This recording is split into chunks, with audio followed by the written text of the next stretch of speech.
ছিল আজ সারাদিন। আসসালামু আলাইকুম, কেমন আছেন সবাই? আলহামদুলিল্লাহ, আল্লাহর অশেষ রহমত এবং আপনাদের দোয়া ও ভালোবাসায় আমরা ভালো আছি। আজ শুক্রবার হলো, অন্যান্য শুক্রবারের মতো আমাদের বাসায় কর্মব্যস্ত দিন ছিল না, হইচই ছিল না। সকাল সকাল তোকমা ভেজানো পানি খেয়ে দৌড়ে রান্নাঘরে চলে গেছি। রান্নাঘরে গিয়ে প্রথমে এক চুলায় ভাত আর এক চুলায় পটল ভাজি বসিয়ে দিয়েছি। পটলটা রান্না রেডি করা ছিল।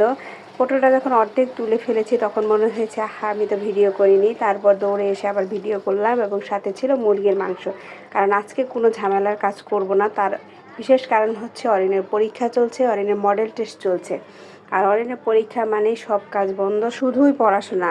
অরিনের পরীক্ষা থাকলে আমি ভীষণ টেনশন হয় আমার। আমি নিজেও পড়ছি, এটা আমার পড়া না, ওর পড়াটাই রেডি করে দিচ্ছি।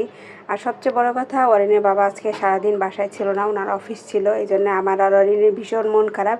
কারণ অরিনের বাবা বাসায় না থাকলে আমাদের সময় কাটতে চায় না, একটুও ভালো লাগে না। তাই পড়াশোনা শেষ করে অরিনকে নিয়ে একটু ঘুমিয়েছিলাম বিকেলে। ঘুম থেকে উঠে দেখি উনি চলে এসেছে। আসসালামু আলাইকুম ওয়া রাহমাতুল্লাহ। উনি আসার পরে ওনার শাস্তি হলো আমাদেরকে মুড়ি মাখানো খাওয়াতে হবে। যেই কথা সেই কাজ, উনি আমাদের মুড়ি মাখিয়ে খাওয়ালেন।